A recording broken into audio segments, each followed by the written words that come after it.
What is up, everybody? Alex from WMD here, back at you again, and this time we're going to be talking about Synchrodyne and Synchrodyne Expand. All right, so what is the Synchrodyne? Real quick, we do have another video kind of showing this guy off, but just the bare gist of it is that it is a filter that is controlled in a little bit of a different way than what you might be used to. It's controlled by a high-speed clock. So this can be a high-speed oscillator. It has to be supersonic, really fast. And so what we did is we put an oscillator inside of the module. And if you're running that oscillator through the filter, that VCO isn't fast enough to clock the filter. So what we did is we put in a PLL circuit, and now you can multiply up that clock and use this VCO to control this filter while you're listening to that VCO.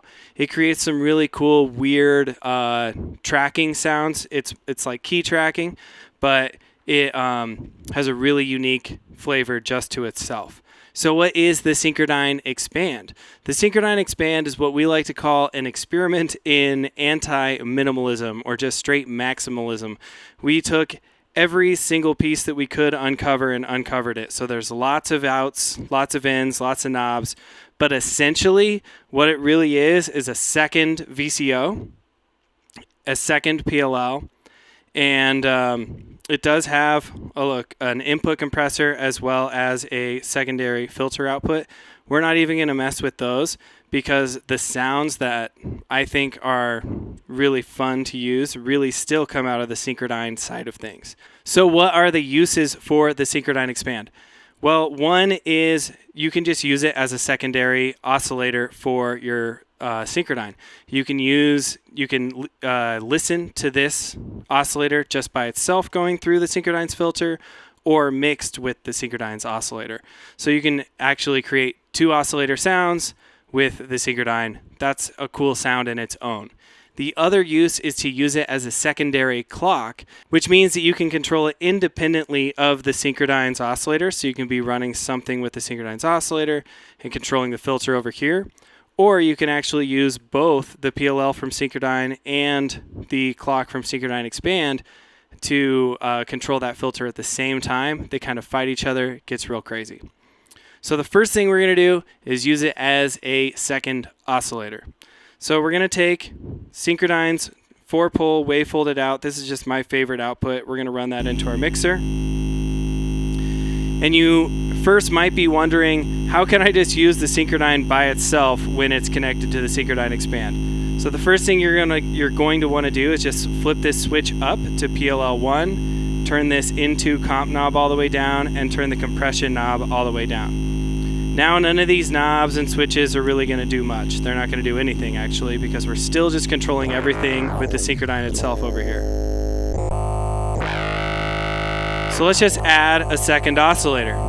In order to do that, what we're going to do is just turn up this into to comp knob. And now we might need to bring up our filter a little bit more to hear it and bring down our coarse tune knob.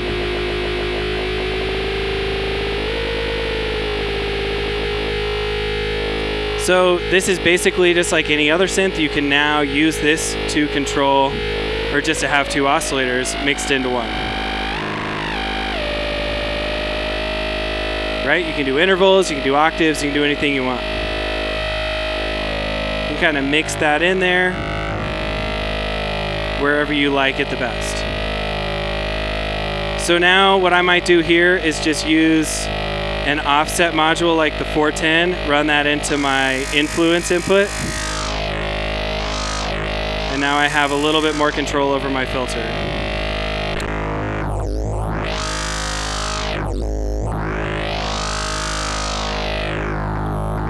We can still use the different filter types, band pass and high pass.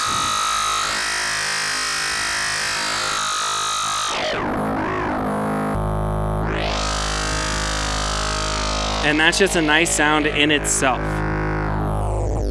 So the next thing I might do is sync my Synchrodyne Expands oscillator to the Synchrodyne's oscillator. So I'm going to take the saw wave out, run that into the sync input, bring that filter back up. And now let's just listen to the Synchrodyne Expand real quick. We'll just hear its oscillator.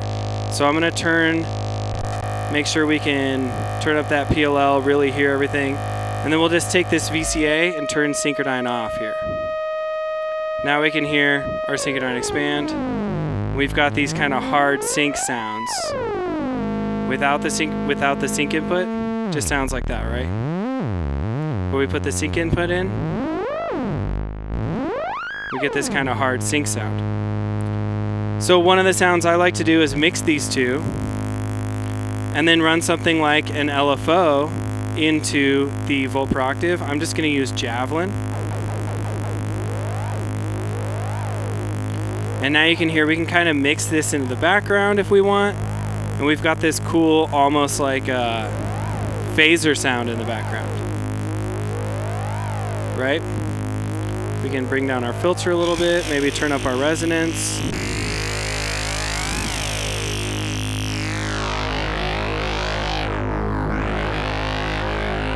And that's a pretty cool sound in itself. We could also use something else to control this volt per octave, maybe something like Volterra. And that's kind of a cool sound in the background there. Even when we bring that filter down more, still kind of creates a nice little texture in the back.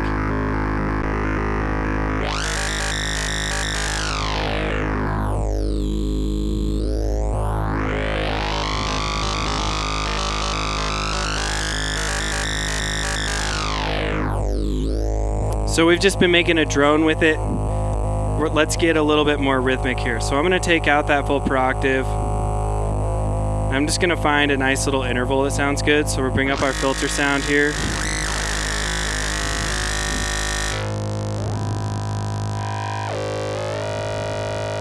We'll take out the sync too.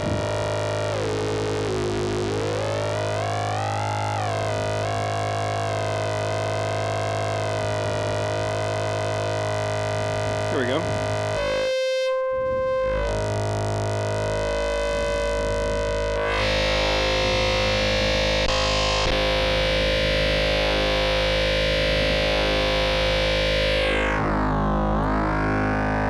And now, because Synchrodyne just kind of has such of a cool character in itself, a lot of times you don't even really need to be using an envelope with it. You can just run that sound through a VCA and then give that VCA some gates. And we'll get some pretty cool sounds. Let's bring it into the right input here.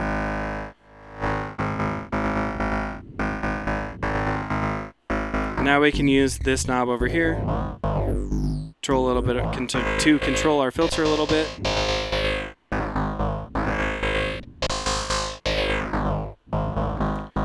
Maybe add some volt per octave information here.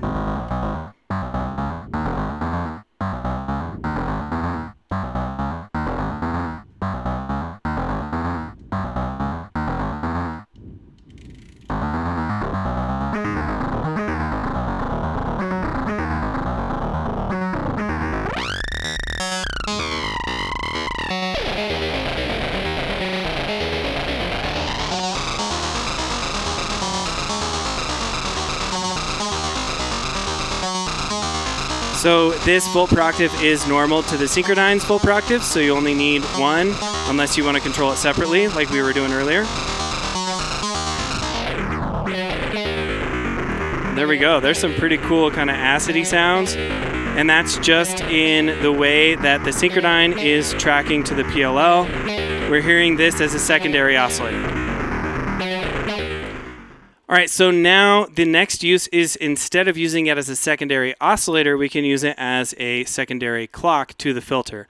You can obviously still listen to the oscillator if you'd like, but we're kind of switching roles now. And instead of having the Synchrodyne's oscillator and PLL control its filter, we're going to use the Synchrodyne Expand to control the filter. And I'm going to show you why that might be a cool idea. So the first thing we want to know when we're going to do that is we just want to flip this switch down to VCO2. That means that Synchrodyne Expand, this whole section, is now controlling our filter.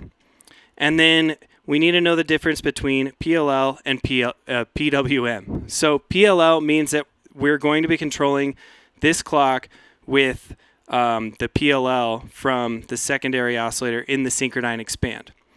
When we switch it up to PWM, you're going to hear the filter close, and that's because we're no longer using the PLL. We're using the pulse wave from the Synchrodyne Expand, and if we're in audio rate, again, we're not going to hear it. So we have to turn the coarse tune knob up a ton so we can actually hear that sound. So to show you what I mean, what we're going to do is we're going to start with PLL, and we're just going to listen to this guy. And now we have PLL range and then the multiply. So we might want to put, for this kind of sound, we might want to put this up into high. Now we can go through here, multiply a little less, maybe turn down, let's turn down the oscillator so we're not hearing our oscillator anymore. And now we're controlling this filter with this coarse tune knob and this PLL.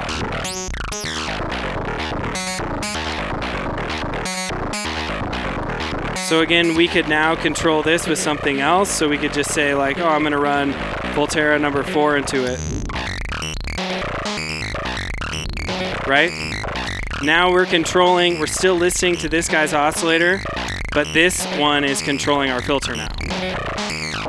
And so now this influence input isn't going to do anything because we're just using Synchrodyne Expand, right?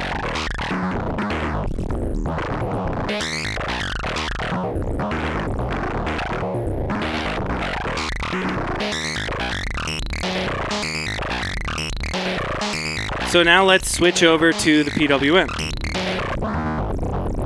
Oh, we can hear it. Not too bad. Oh, we're on. I switched it to PLL1. Switch to PWM. So now that's really, really low, right? And this switch isn't going to do any much. This isn't going to do anything. It's all in our coarse tune here. So now I like to think of this as kind of a direct control of our filter. So I might use this for an envelope. And that's going to give me more of a traditional filter sound, right?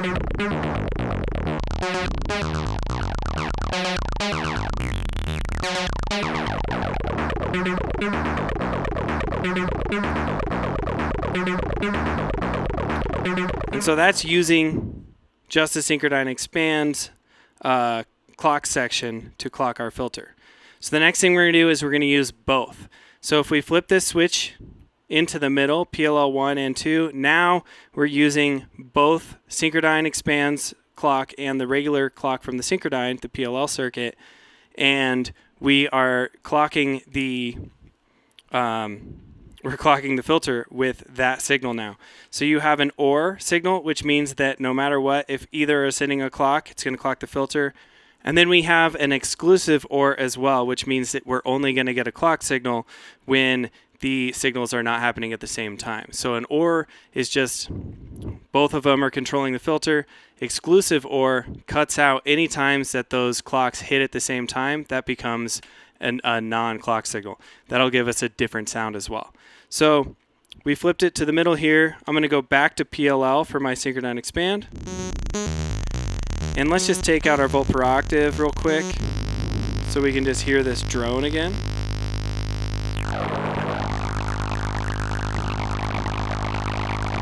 And now you can hear that I have control with my influence here, as well as the PLL knobs, as well as my coarse tune knob here. So now if I put it into OR mode, we get some real cool sounds, especially when one clock is way lower than the other. So in order to do that, I'm just going to switch this PLL2 range switch down to low.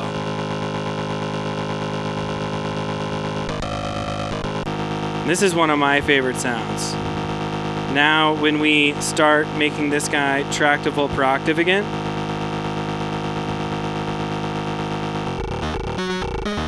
we get this nice, cool, growly, almost vocal kind of sound. We can really go through and just take the PLL too far down, but now we have more control with our influence here.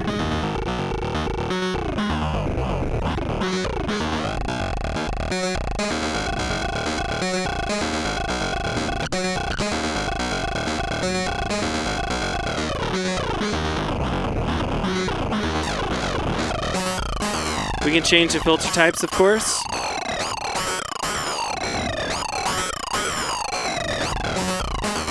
And then when we add a little bit of rhythm. All right, now comes the time in our program where we just throw in a kick drum to hear what it sounds like. So we're just gonna take number 3 here, figure out if 4 on the floor even works.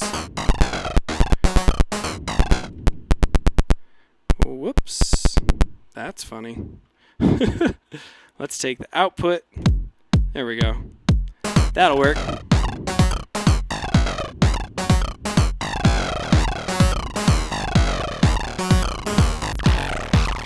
And now we can experiment with these different ranges here and the different sounds we're going to get just by adjusting our tracking speed and damping on both sides, and then moving around our VCO sound. We're also going to get a different sound if we use PWM versus PLL.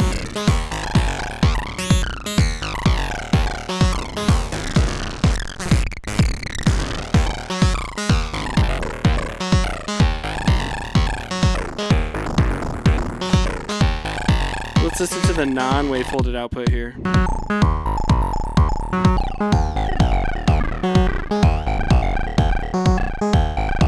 I feel like I've been doing you an injustice this entire time by just sticking with this one output. And that is a reminder to try all the different outputs and hear the different sounds that you're going to get.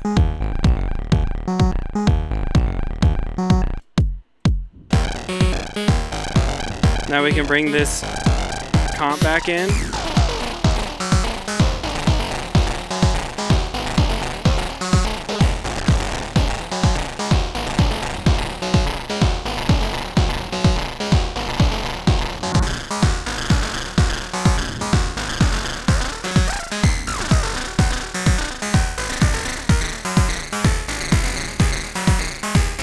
And I'll just take this guy real quick, just so I can tune it. Ooh, that is nice.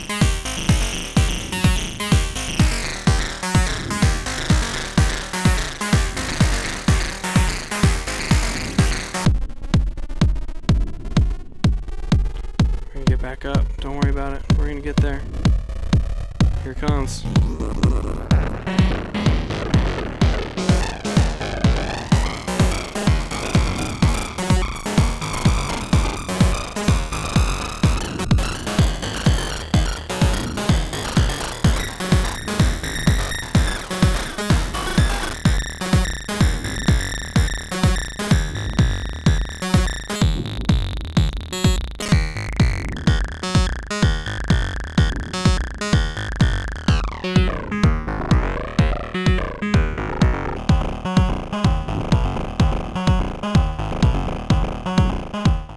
So that's it. That's the Synchrodyne and the Synchrodyne Expand. And those are just starting places. Obviously, there are still tons of jacks, lots of things to be experimenting with. But those are the setups that I have found most useful for my music. So I thought it might be helpful for you in getting started with the Synchrodyne Expand. Maybe just make it a little bit less intimidating to jump into. Things to remember when you're using the Synchrodyne or the Synchrodyne Expand. If you're not hearing anything, try and diagnose whether or not that signal is too low or too high. What I mean by that is if your filter clock signal is so low that the filter's just closing it out and you're just kind of hearing this rumbling, especially with the low pass side, figure out how you can make your clock faster. Whether that's the PLL settings, never forget this influence input. That does a ton. If you have something plugged into it and something doesn't sound right, make sure to mess with that setup because that is super important. Over here, same kind of thing. You got the PLL range. You also have this PWM. If it's too low, check where your course tune is. Make sure that is high enough to actually clock the Synchrodyne's clock if you are clocking with Synchrodyne Expand. Other things to remember is you have control over your oscillator sounds here. You also have inputs to replace those oscillators. So you can replace the audio path and just use the filter if you want. I obviously don't have another oscillator in this case, but like I've ran drums through this thing. I've ran a bunch of stuff through it, and it's just a really fun thing to not forget about, right? It does have audio inputs, so you can run those and then still use these independent oscillators. All the techniques we just showed, you can use those to filter anything else in your system. So obviously pretty deep modules, but super fun and rewarding once you figure out how to use them and how to get them into your sound. Once you start running other instruments through it, it really is a pretty cool feeling. You know, and just mastering modules in general feels good. This one is super fun. So that's it. As always, thank you so much for watching. Please like and subscribe, and we will see you all next time. Peace.